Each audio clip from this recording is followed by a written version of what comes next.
හොඳයි අයබෝන් හැමෝටම මුලින්ම කියන්න ඕනේ මගේ අනිත් YouTube channel එක ඒකේ link එක description එකේ තියෙනවා.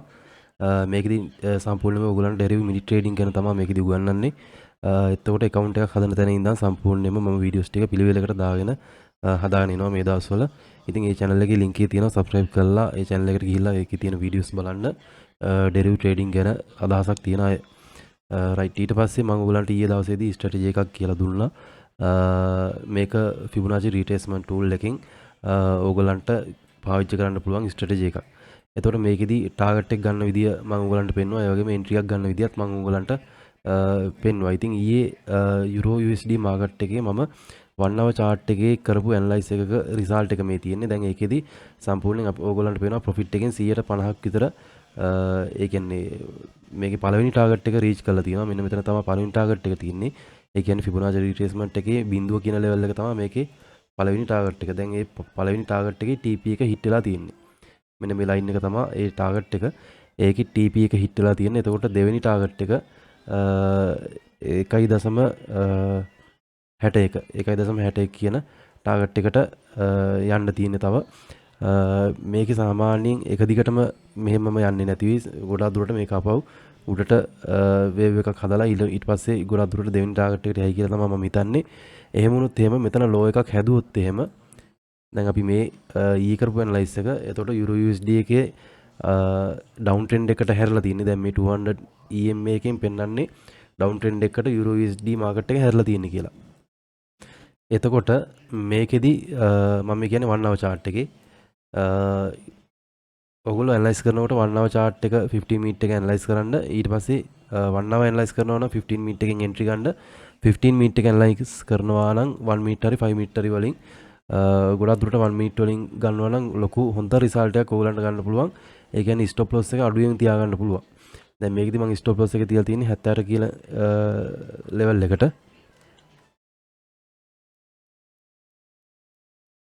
මම මෙතන ඇදලා පෙන්නන්නම් මේ high එකේ ඉඳන් 0.61 කියන level එකට මම මේ stop loss එක තියාගෙන ඉන්නේ. එතකොට මේකෙදි දැන් මෙතන low එකක් හදලා වගේ සාමාන්‍යයෙන් එහෙම දෙයක් මට පේනවා. නමුත් මේක break වුණොත් එහෙම මෙතන low එකක් විදියට අපිට ගන්න බැරි වෙනවා. මොකද low එකට අවශ්‍ය දේවල් මෙතන මට පේන විදියට නම් නැහැ. ඉතින් වැරදිලා හරි මේක low එකක් විදියට හැදිලා මෙතෙන් උඩට මාකට් එක ගියොත් එහෙම අපිට කරන්න තියෙන්නේ මෙන්න මෙතන high එකේ ඉඳන් Fibonacci retracement එක මෙතන මේ low එකට මෙන්න මේ විදියට ඇඳ ගන්න. හරිද? එහෙම ඇඳගත්තොත් එහෙම ආයෙත් මේ මාකට් එක මෙන්න මේ හරියට මෙන්න මේ level එකට ඒක ටිකක් strong level එකක් වගේ සාමාන්‍යයෙන් බලා ගන්න පුළුවන්. මම ඒක zone එකක් විදියට මාක් කරන්න. සාමාන්‍යයෙන් 150 කියන level එක මම zone එකක් විදියට මාක් කරන්න. මෙහෙම බලන්න එහෙම මාක් කරොත් එහෙම මෙන්න මෙතන මාකට් එක වැඩ කරලා තියෙනවා. මේකෙන් ආපස්සට ගියොත් මේ හරිය පොඩි දෙයක් වෙලා තියෙනවා මේ හරිය. එතකොට ඒක සාමාන්‍යයෙන් පොඩි ටයිම් ෆ්‍රේම් එකකට ගියොත් මෙන්න මෙතන වෙලා තියෙන දේ බලා ගන්න පුළුවන්.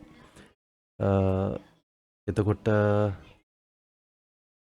මේකෙදි දැන් මේ අලුතෙන් කරපු ඇනලයිස් එකේදී මේක ලෝ එකක් විදිහට අරන් කරපු මම මේ ඇනලයිස් එකේදී ගත්තොත් එහෙම මේ 150 කියන level එකත් 0.61 කියන level එකත් සාමාන්‍යයෙන් මාකට් එකට රියැක්ෂන් එකක් දීපු level දෙයක් විදිහට ගන්න පුළුවන්. ඉතින් එහෙම ගත්තොත් එහෙම සාමාන්‍යයෙන් මේක දැන් මෙතනින් මේ අප් එක මේ මෙතනින් මෙහෙට යන අප් එක කන්ටිනියු වුණොත් එහෙම මෙන්න මේ level දෙක පොඩ්ඩක් බලන්න හිටියානම් ඒ කියන්නේ 1.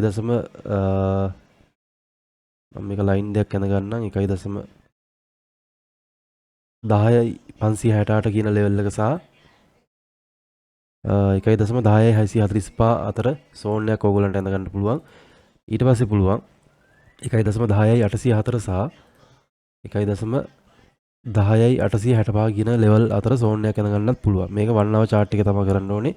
එතකොට මේ විදිහට හැදෙන්නේ මේ 1 hour chart එකට ගිහලා මෙන්න මෙතන high එකක් විදිහට අරන් මෙන්න මෙතන low එකක් විදිහට අරන් Fibonacci retracement tool එක ඇඳලා පස්සේ අපි එතකොට මේක මෙතනට ගිහිල්ලා ආයේ ඊළඟ ටාගට් එක අපි ගත්තොත් එහෙම දැන් මෙතනට මාකට් එක ගියා කියලා අපි හිතුවොත් එහෙම අපි අංකෝ 150 level එකට ඉස්සල්ලා 50 ලෙවල් එකට මාකට් එක ගියා නම් දැන් අද දවසේ ඒක ගියොත් එහෙම ඕගලන්ට ඒකේ ටාගට් එක විදිහට තියාගන්න පුළුවන්.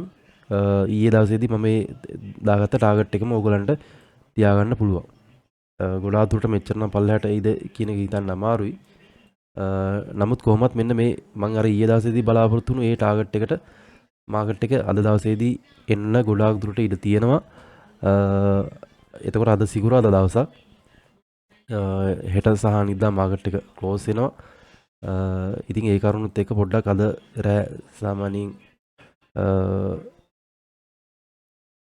හැන්දෑවේ වාගේ වෙද්දි මේක සමහර විට මෙතනින් මේ ලෝ එකක් හදලා ඉවරලා මෙතනට ගියොත් එහෙම ඊළඟ සතියේදී මෙන්න මෙතෙන්දී දක්වන රියැක්ෂන් එක තමයි මාකට් එකට බලපාන්නේ. ඒ කියන්නේ උදාහරණයක් විදිහට ගත්තොත් එහෙම මම මේ කියන්නේ ටෙක්නිකල් ඇනලයිස් පැත්තෙන් මේකට සාමාන්‍ය ෆන්ඩමෙන්ටල් මොන විදිහට බලපායිද කියන එක මම ඒ ගැන කියන්න දන්නේ නැහැ. මොකද මම ෆන්ඩමෙන්ටල් ඇනලයිස් කරන්නේ නැහැ. ටෙක්නිකල් ඇනලයිස් විතරයි මම කරන්නේ.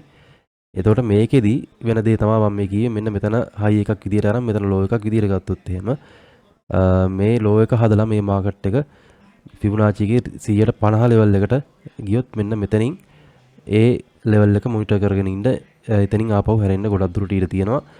ඒ ලෙවල් එක රීච් කරොත් එහෙම බ්‍රේක් කරොත් එහෙම ඊළඟට තියෙන්නේ 0.61 කියන ලෙවල් එක එතනින් ආපහු කොහොමත් අනිවාර්යයෙන්ම හැරෙන්න ඉඩ ගොඩක් දුරට තියෙනවා. ඉතින් තව දැන් මෙතන වන්නව එකක් හැදෙන්නේ තාම හරියට මෙතනින් මොන විදියට වෙයිද කියලා මේවා වෙන්නේ නැහැ. ෆෝවර්ඩ් ගිහිලා බලුවොත් එහෙම මෙන්න බලන්න ෆෝවර්ඩ් එකේ තියෙන පොඩ්ඩක් මාකට් එක කොන්සොලිඩේට් වෙනවා වගේ දෙයක් තමයි පෙන්වන්නේ. ඒ කියන්නේ 200 M එක මෙන්න මේ විදියට මෙන්න මේ රේඛාවක් විදියට ගමන් කරන්න හදන දෙයක් තමයි පෙන්වන්නේ. මේකේ තාම පල්ලයට හැරලා නැහැ. ඒ කියන්නේ තාමත් මේක අප් ට්‍රෙන්ඩ් එකක් විදියට කන්ටිනියු වෙන්නත් ඉඩ තියෙනවා. ඒ කියන්නේ මේක රීට්‍රේස්මන්ට් එකක් වෙලා මෙහෙම සම්පූර්ණයෙන්ම මෙතනින් මෙහෙම උඩට යන්නත් ඉඩ තියෙනවා. ඒ කියන්නේ මම කියන්නේ මෙන්න මේ විදියට. ඔන්න ඔය වගේ වෙන්නත් ඉඩ තියෙනවා. හරිද? ඒ කියන්නේ ෆෝවර්ඩ් එක බලපුවාම වන්නව එකකින් අපිට පේන්නේ ඩවුන් ට්‍රෙන්ඩ් එකකට සැරසෙනවා වගේ මාකට් එකේ ඒ වගේ දෙයක් තමයි පේන්නේ. ඉතින් යුරෝ USD මාකට් එකේ ওই ටික ඔයගොල්ලෝ පොඩ්ඩක් බලන්න ට්‍රේඩ් කරන කට්ටිය ඒ ටික පොඩ්ඩක් මොනිටර් කරගන්න. මම ඒතකොට මෙහෙම හැමදාම පොඩ්ඩක් වීඩියෝ එකක් දාන්න බලන්නම් වෙලාව තියෙන වෙලාවට මේ යුරෝ USD මාකට් එක ගැන. එතකොට ඒකේ ට්‍රේඩ් කරන අයට පොඩ්ඩක් ටිකක් තියෙයි. ඒ කියන්නේ පොඩි මේකක් ඒ කට්ටියට බලා ගන්න පුළුවන්. ගොඩක් කට්ටියට වෙන්නේ මේ මාකට් එක ඇනලයිස් කරද්දී ස්ට්‍රක්චර් එක හරියට මාක් කරගන්නේ නැති එක තමයි එයාලගේ වෙන වැරද්ද. කියන්නේ ගොඩක් අපි කරන ඇනලයිස් එකක් මේ ෆේල් වෙන්නේ අර ස්ට්‍රක්චර් එක හරියට මාක් කරගත්තේ නැත්තම්. ඒ කියන්නේ දැන් ලෝ එකක් වෙනකොට සාමාන්‍ය මොකක් හරි අර ඔය ෆේක් බ්‍රේක් අවුට් හරි මොකක් හරි ඒ වගේ එකක් මාක් කරගෙන තිබ්බොත් එහෙම ඒක අර ලෝ එකක් නොවන තැනක් ලෝ එකක් විදිහට මාක් කරගත්තොත් තමයි මේ එතනින් එහාට කරන ඇනලයිස් එක අනිවාර්යෙන් වරදින්නේ. මොකද එතකොට අපේ අර ටාගට් වලට මාකට් එක යන්නේ නැහැ. ඉතින් ඒ හින්දා ඒවා හරියට ස්ට්‍රක්චර් එක මාක් කරගන්න ඉගෙන ගන්න. මොනවාරි ප්‍රශ්න තියෙනවා නම් මගේ ටෙලිග්‍රෑම් එකට හරි WhatsApp එකට හරි ස්ක්‍රීන්ෂොට් එකක් කියලා අහන්න. මම එතකොට ඒ වෙලාවට මට උත්තර දෙන්න පුළුවන් අවස්ථාවක ඉන්නවනම් මම අනිවාර්යයෙන්ම ඔයාලන්ට රිප්ලයි එකක් දානවා. එහෙම රිප්ලයි එකක් දාන්න නැතු ඉන්නේ අනිවාර්යයෙන්ම රිප්ලයි එකක් දානවා. මොනවාම හරි ප්‍රශ්නයක් තියෙනවා නම් අහන්න. මම දන්න දෙයක් තියෙනවා නම් මම අනිවාර්යයෙන්ම ඔයගලන්ට කියලා දෙනවා. එහෙම හංගගෙන ඉන්න. එතකොට මගේ YouTube channel එක අලුත් YouTube channel එකක් subscribe කරන්න. bell icon එක click කරන්න. ඔය ටික තමයි කියන්නේ තියෙන්නේ. එහෙනම් සුබ දවසක් ප්‍රාර්ථනා කරනවා. හැමෝටම ගිහිල්ලා එන්නම් තවත් වීඩියෝ එකකින් හම්බ වෙමු.